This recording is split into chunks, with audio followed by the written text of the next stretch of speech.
সুপ্রিয় শ্রোতা, আসসালামু আলাইকুম। আশা করি সবাই ভালো আছেন।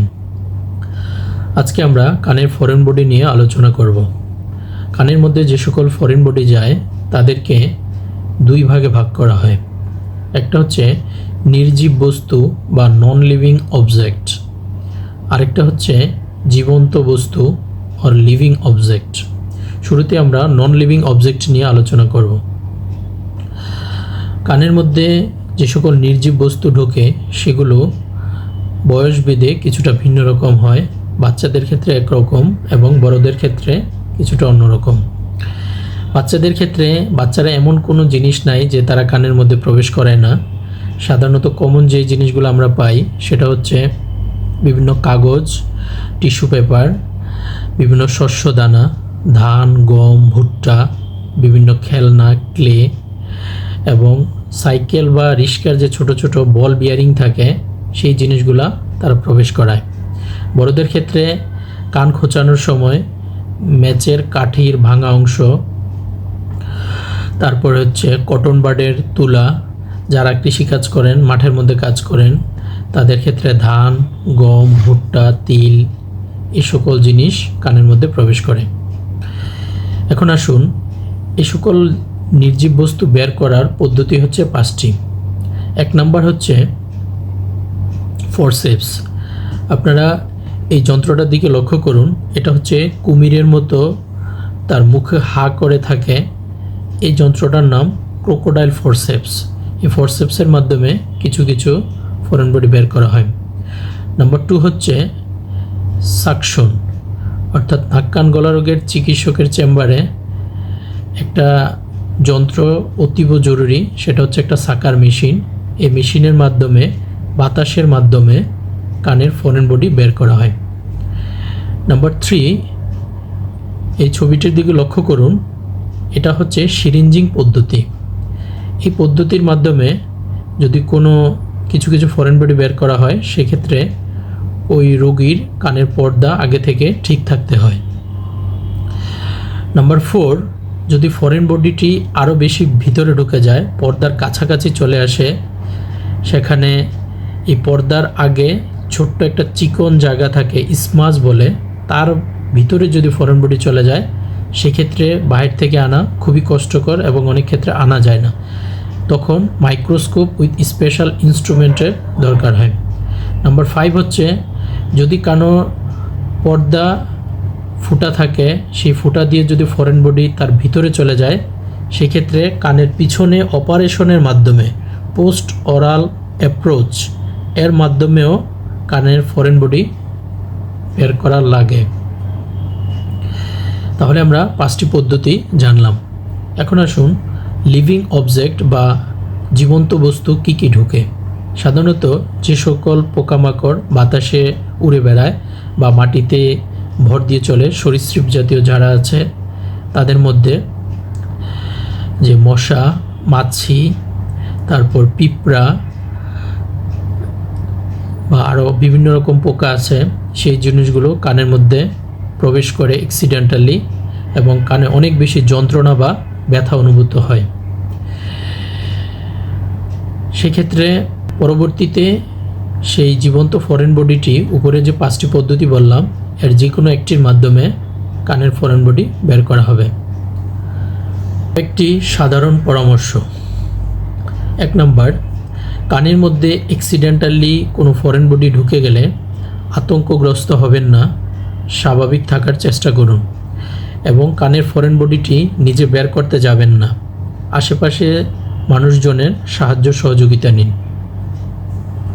এবং যদি দেখা যায় কানের ফরেন বডিটি বাইরে থেকে দেখা যায় সেক্ষেত্রে, অথবা খুব বাহিরের দিকে আছে সেক্ষেত্রে বিভিন্ন শুন অথবা ওরকম যদি কোনো ইনস্ট্রুমেন্ট আপনার কাছে থাকে সেক্ষেত্রে বাহিরে হলে সেটা বের করার চেষ্টা করুন। নাম্বার 2, কানের মধ্যে জীবন্ত কোনো পোকামাকড় ঢুকলে সেটা অনেক বেশি তীব্র ব্যথা এবং যন্ত্রণা দেয়। সেক্ষেত্রে প্রথমেই এই পোকাটাকে মেরে ফেলতে হবে। সেক্ষেত্রে যেটা করতে পারেন, বাসার মধ্যে যদি অলিভ অয়েল বা প্যারাশুট তেল থাকে সেটা কানের মধ্যে ভর্তি করে দিন এবং পোকাটা যদি মরে গেলে আপনার অনেক বেশি ব্যথা বা যন্ত্রণা কমে যাবে। নাম্বার 3, বাচ্চাদের দিকে সজাগ দৃষ্টি রাখুন। অর্থাৎ বাচ্চারা খাবার দাবার, খেলনা এগুলো যাতে কানে প্রবেশ করতে না পারে, সেক্ষেত্রে বাচ্চাদের দিকে সজাগ দৃষ্টি রাখুন।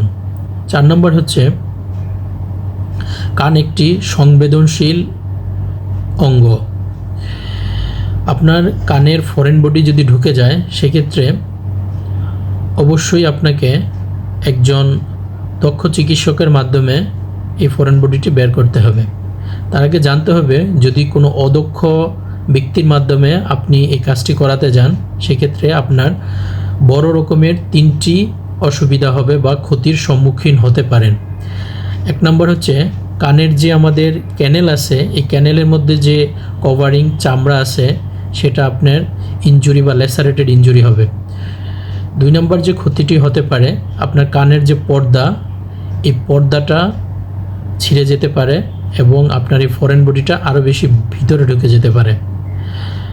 3 নম্বর হচ্ছে, আপনার কানের পর্দার সাথে ছোট ছোট কানের হাড় লাগানো থাকে, সেগুলো যদি ক্ষতিগ্রস্ত হয়, আপনার শ্রবণ শক্তি অনেক বেশি কমে যেতে পারে।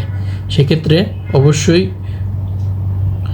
কোনো অদক্ষ লোকের মাধ্যমে এগুলো বের করতে যাবেন না এবং একজন দক্ষ নাক কান গলা রোগের চিকিৎসকের মাধ্যমে এই ফরেন বডি বের করার চেষ্টা করুন।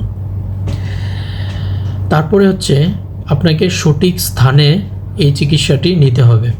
অর্থাৎ কানের ফরেন বডিগুলো সাধারণত যদি নাক কান গলা কোনো বিশেষায়িত হসপিটাল থাকে অথবা কোনো সরকারি মেডিকেল কলেজ হসপিটালের নাক কান গলা বিভাগে সরাসরি চলে যাবেন, কারণ প্রতিনিয়তই সেখানে এরকম অনেক রোগীর ম্যানেজমেন্ট করা হয়ে থাকে এবং সব ধরনের যন্ত্রপাতির ব্যবস্থা থাকে। আমাদের অভিজ্ঞতা থেকে আমরা দেখতে পারি যে অনেক পেশেন্ট বিভিন্ন রকম বড় বড় কর্পোরেট প্রতিষ্ঠানে এবং বিভিন্ন জায়গায় ঘোরাঘুরি করার পর শেষ পর্যন্ত এই সমস্ত প্রতিষ্ঠান বা ইনস্টিটিউটে আসেন এবং সেখানে খুব সহজেই এটি বের করতে পারেন। এবং কানের যত্ন নেবেন। বলবো, আজকের ভিডিওতে আপনারা যে জিনিসটা জানতে পারলাম যে কানের মধ্যে কী কী রকমের ফরেন বডি ঢুকে। কিছু হচ্ছে নির্জীব বস্তু, নির্জীব বস্তুর মধ্যে বাচ্চাদের সব ধরনের ফরেন বডি ঢুকতে পারে, বড়দের ক্ষেত্রে অনেক কিছু ঢুকতে পারে। এবং কান থেকে ফরেন বডি বের করার পদ্ধতি হচ্ছে 5টি। 1 নম্বর হচ্ছে ফরসেপস এর মাধ্যমে, নাম্বার 2 হচ্ছে সাকশন, নাম্বার 3 সিরিঞ্জিংয়ের মাধ্যমে, number 4 microscope with special instrument, number 5 কানের পিছনে অপারেশনের মাধ্যমে ফরেন বডি বের করা লাগতে পারে। আর যদি কোনো লিভিং বস্তু ঢুকে যায়, সেক্ষেত্রে অবশ্যই এটাকে মেরে ফেলতে হবে অলিভ অয়েল বা প্যারাশুট অয়েলের মাধ্যমে। পরে যে কোনো একটা পদ্ধতিতে এটাকে নিয়ে আসতে হবে এবং অবশ্যই একজন দক্ষ ব্যক্তির মাধ্যমে কানের ফরেন বডি বের করতে হবে। আশা করি এই ভিডিওটি আপনাদের কাজে লাগবে। এই জিনিসগুলো নিজে জানুন এবং আশেপাশের অন্যজনদের জানতে সহায়তা করুন। সবাই ভালো থাকবেন। আসসালামু আলাইকুম।